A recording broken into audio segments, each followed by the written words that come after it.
Subscribe कीजिए ध्येय IAS channel को और बेल आइकन को दबाइए लेटेस्ट वीडियो सबसे पहले देखने के लिए।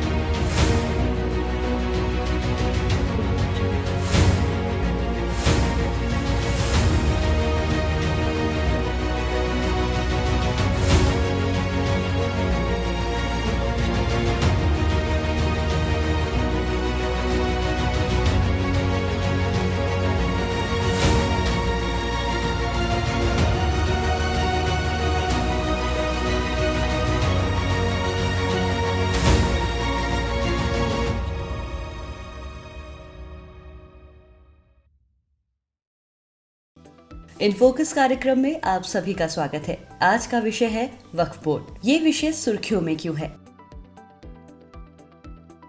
जहां एक तरफ अयोध्या में राम मंदिर निर्माण के लिए भूमि पूजन की तैयारी जोरों पर है, तो वहीं दूसरी तरफ सेंट्रल वक्फ बोर्ड ने मस्जिद बनाने के लिए प्रयास शुरू कर दिया है।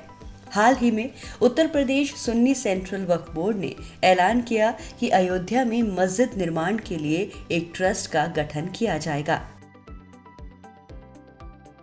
कैसी होगी ट्रस्ट की संरचना?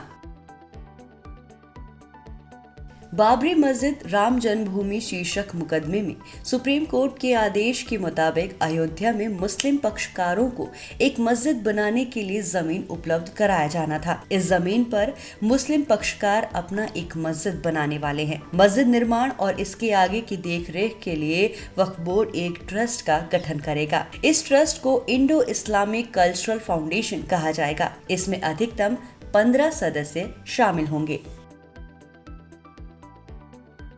वक्फ क्या है? धर्म के नाम पर दान किए जाने वाले संपत्ति को वक्फ कहा जाता है। वक्फ की कानूनी परिभाषा: मुस्लिम कानून द्वारा पवित्र या धार्मिक रूप में मान्यता प्राप्त किसी भी मकसद के लिए स्थायी रूप से दिया गया दान ही वक्फ है। इस दान के अंतर्गत चल या अचल दोनों किस्म की संपत्तियां आती हैं। साथ ही ये दान इस्लाम को मानने और स्वीकार करने वाले व्यक्ति द्वारा ही दिया जाता है। अगर कोई गैर मुस्लिम व्यक्ति वक्फ बनाना चाहता है तो उसे इस्लाम स्वीकार करना जरूरी होगा और वक्फ बनाने का मकसद भी इस्लामी होना चाहिए। अगर किसी संपत्ति का इस्तेमाल लंबे समय से मजहबी और पवित्र मकसद के लिए किया जा रहा है तो उस संपत्ति को वक्फ घोषित किया जा सकता है। इसके अलावा किसी संपत्ति को विलेख या इंस्ट्रूमेंट के जरिए भी वक्फ घोषित किया जा सकता है। वक्फ के रूप में एक बार दान किए जा चुके संपत्ति को वापस नहीं लिया जा सकता।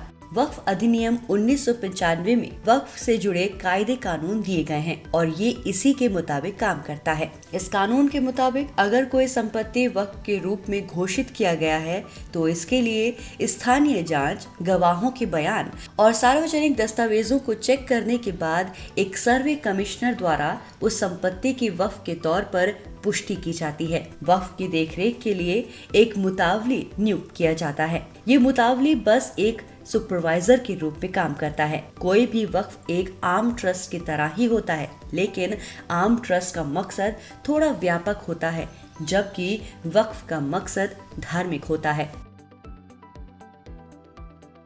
वक्फ बोर्ड वक्फ बोर्ड कमोबेश एक समिति की तरह होता है। दूसरे शब्दों में ये एक ऐसा न्यायिक व्यक्ति होता है जिसे वक्फ की संपत्ति प्राप्त करने, रखने और हस्तांतरित करने की शक्ति प्राप्त होती है। चूंकि बोर्ड एक न्यायिक संस्था की तरह होती है, इसीलिए ये किसी पर भी मुकदमा कर सकता है। साथ ही बोर्ड पर न्यायालय में मुकदमा चलाया जा सकता है।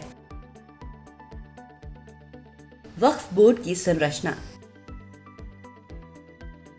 हर राज्य में एक वक्फ बोर्ड होता है जिसमें अध्यक्ष, राज्य सरकार द्वारा नामित 1 या 2 सदस्य, मुस्लिम विधायक और सांसद शामिल होते हैं। इसके अलावा इस बोर्ड में राज्य बार काउंसिल के मुस्लिम सदस्य, इस्लामी धर्मशास्त्र के विद्वान और वक्फों के ऐसे मुतावली जिनकी सालाना आय 1 लाख रुपए या इससे ज्यादा होती है भी शामिल होते हैं।